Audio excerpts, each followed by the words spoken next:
अस्सलाम वालेकुम, कैसे हैं आप लोग। देखिए आज मैंने बनाई है बहुत ही लजीज और बहुत मज़ेदार मीठी टिकिया। इसको टी टाइम स्नैक्स भी कहा जा सकता है। इसको आप टिफ़िन में भी बच्चों के दे सकते हैं। बहुत ही शानदार बन के तैयार हुई है, बहुत ही टेस्टी। मेरे घर में तो सबको बहुत पसंद आई है और मैंने इसके इस तरह से ज़रूर बनाइएगा और कमेंट्स करके मुझे ज़रूर बताइएगा मेरी रेसिपी आप लोगों को कैसी लग रही है। चलिए रेसिपी चेक कर लेते हैं, देख लेते हैं ये क्रिस्पी मज़ेदार टिकिया कैसे बनाई है। बिस्मिल्लाहिर्रहमानिर्रहीम। देखिए आज हम बना रहे हैं मीठी टिकिया। ये आधा किलो हाफ केजी मैदा है मीठी टिकिया बनाने के लिए। और इसके अंदर हम डालेंगे आधा कप सूजी और ये आधा कप डालेंगे नारियल का पाउडर, नारियल का बुरादा जो होता है। और आधा कप मैं डालूंगी इसके अंदर तिल, वाइट तिल। अब मैं इसके अंदर डालूंगी 1 टीस्पून हरी इलायची का पाउडर और मैं इसके अंदर डालूंगी ऑयल।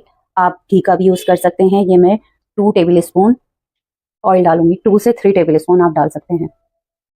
ये मेरे पास केवड़ा वाटर है, ये डाल देती हूँ 2 टेबल स्पून। आटे के अंदर हमने इन सारी चीज़ों को डाल दिया है। और ये मेरे पास चीनी है 1.5 कप चीनी को मैं साबुत ही इसके अंदर डालूंगी, पीस के नहीं डालूंगी। इसके अंदर हम पानी डालेंगे चीनी के अंदर। चीनी के अंदर हाफ कप मैंने पानी डाल दिया है और हाफ कप और डाल देती हूँ, बस 1 कप पानी डाल देते हैं। देखिए चीनी है, चीनी के अंदर मैंने 1 कप पानी डाल दिया है और साबुत चीनी का मैंने यूज़ किया है। ये सारी चीज़ों को मिक्स कर लेते हैं, बिल्कुल एक जान कर लेनी है। इस तरह से सब चीज़ों को मिक्स कर लेंगे। देखिए ये सारी चीज़ों को मिक्स कर लिया है हमने। और इसको चेक करने का तरीका ये है, अगर हम ऐसे करेंगे और मुट्ठी बंद करेंगे और ये जुड़ रहा है आटा, तो इसका मतलब इसके अंदर जो हमने घी या तेल डाला है वो बिल्कुल ठीक डाला है, परफेक्ट रह गई। अब हम इसका आटा गूंद लेते हैं, डो बना लेते हैं। इस तरह से मैं पहले चीनी को सारी निकाल लूंगी।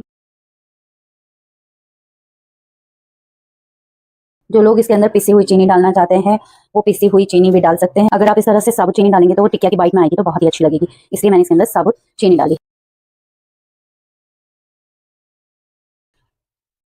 इसके अंदर ज़्यादा पानी नहीं जाता है और बस ये ऐसा लग रहा है आपको सूखा सूखा, लेकिन इसी को हमें जोड़ के डो बनानी है।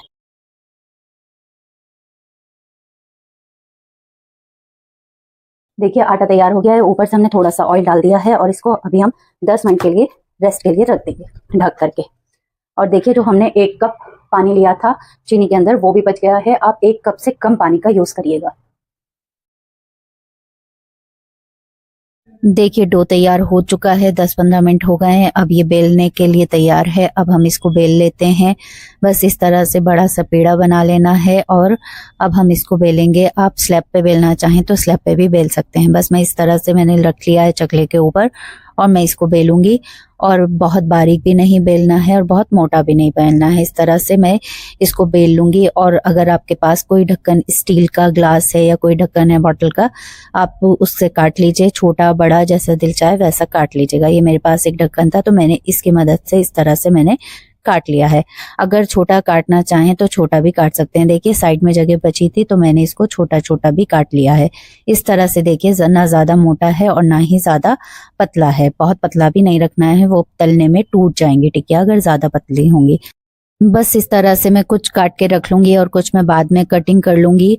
और दूसरी साइड हम रख देते हैं चूल्हे के ऊपर ऑयल और ऑयल को गर्म होने देते हैं। यहाँ पे मैंने रिफाइंड ऑयल का यूज़ किया है और ऑयल देखिए अच्छे से गर्म हो जाएगा तब हम इसके अंदर टिकिया डालेंगे। ऑयल बहुत ज़्यादा तेज़ भी गर्म नहीं होना चाहिए और ठंडा भी नहीं होना चाहिए। देख लीजिएगा आप एक डाल के, उससे आपको अंदाज़ा हो जाएगा। देखिए ऑयल यहाँ पे गर्म हो गया था तो हमने एक एक करके टिकिया डालनी शुरू कर दी हैं।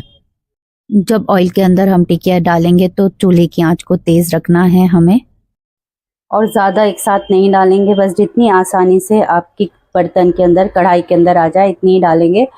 अब हम चूल्हे की आंच को कर देते हैं हल्का।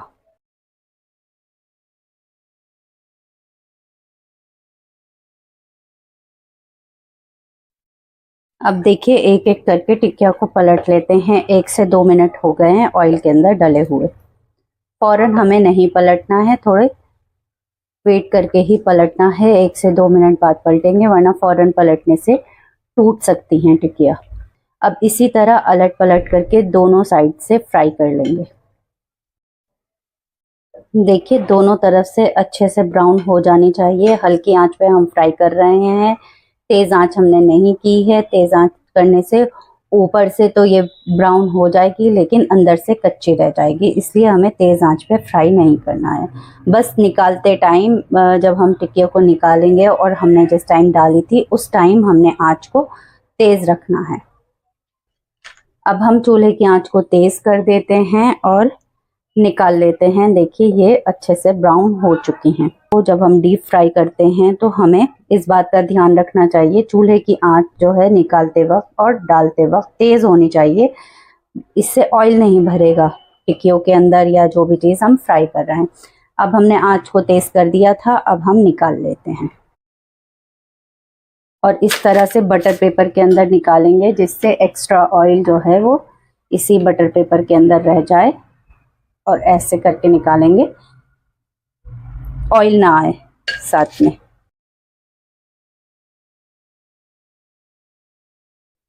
देखिए टिक्कियों को गौर से देखिए, इसके अंदर चीनी साबुत डली हुई है, नजर आ रही है। बस इसी तरह से हम सारी टिक्कियों को फ्राई कर लेंगे और बटर पेपर के अंदर निकाल देंगे और ठंडा होने के बाद हम इसको तोड़ेंगे और खाएंगे, तभी ये क्रिस्पी होगी। देखिए सारी टिक्कियां हमने इसी तरह से फ्राई कर ली हैं, बहुत मज़ेदार ये सारी टिक्कियां फ्राई हो चुकी हैं।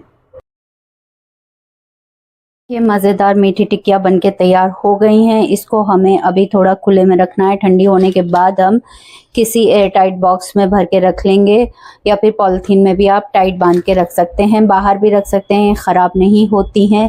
लेकिन ठंडा होने के बाद रखिएगा, ठंडी होने के बाद ही ये अच्छे से क्रिस्पी हो पाती हैं। बहुत लजीज, बहुत शानदार ये टिक्कियां बनके तैयार हो गई। मैं एक तोड़ के दिखा देती हूँ आप लोगों को।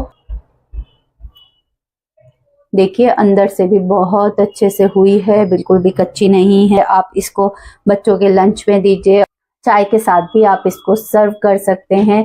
बहुत ही मज़ेदार ये मीठी टिक्कियां बनके तैयार हैं। ये मीठी टिक्कियां तो बनके तैयार हो गई हैं। आप कब बना रहे हैं, जल्दी बनाइए और फिर मुझे ज़रूर बताइएगा। दुआओं में याद रखिएगा। इसी तरह अच्छी और इजी रेसिपी के साथ मैं मिलती रहूँगी। चैनल पे नए हैं तो सब्सक्राइब करते जाइए। अल्लाह हाफिज़।